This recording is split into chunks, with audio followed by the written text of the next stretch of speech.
So, okay, let's start over. So, my birthday was a few weeks ago, and my awesome BB got me the Sega Genesis Mini. It was actually a surprise. If I were smart and I didn't just have a newborn baby, I probably would have been able to figure it out. But I didn't, because I'm slow. Yeah, I got a new baby Bubba Ian. You know baby Bubba Ian. So I got this Sega Genesis Mini. And there's a lot of pretty awesome games on it. So I left that plugged in upstairs, and me and my woman sat down and we started playing Super Fantasy Zone. And it's a pretty tough game.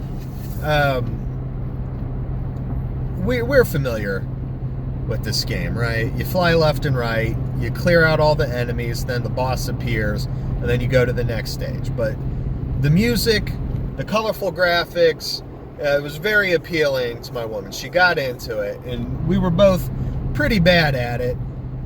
But we spent a whole afternoon playing this one, and you know it's been hard with this new brother, this new baby brother Ian back here. Pro tip to all you guys that don't have kids yet: 2 kids is 5 times as much parenting, not 2 times as much. I've come to find. Macy back here is high energy. She's starting to get loco because it's starting to creep up on nap time, so she gets crazy. And she's high energy because I keep her outside in the sunshine reading books, getting her brain all fat and smart. But now it's winter time, so she's like closed in a house, and she's used to like just running around for hours a day and soaking up some sunshine, and so she gets pretty crazy strapped in the back seat here. But yeah, we were playing. We found some time in between naps here and there between the both of them where we could fire up some Super Fantasy Zone. And it's a pretty simple game. You go left and right, you clear out the enemies till you get a boss. As you kill enemies, you get little coins, and you can buy weapons and power-ups and upgrades for Opa Opa, your little sentient spaceship guy with the wings and feet. And I really enjoyed this. Now, I am a big Sega guy, and I'm always talking about Sega because I didn't grow up with it. So I discovered it about 15 years ago. You know, Sega was always the stuff I wanted, but I had all these Nintendos, so we weren't rich enough to have both. What? The horn goes beep, beep, beep? It sure does. So I wasn't rich enough to have, you know, Super Nintendo and Sega Genesis. So I'm discovering all these games that I couldn't afford or didn't know about when I was a kid.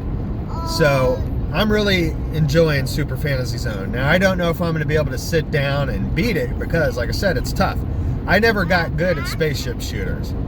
I never really played a lot of arcade games when I was little. I was always playing more console-style games, like things where you save and, you know, they're a little bigger time investment. So, you know, my skills at shooters are not that sharp, but if one piques my interest and I sit down and get into it,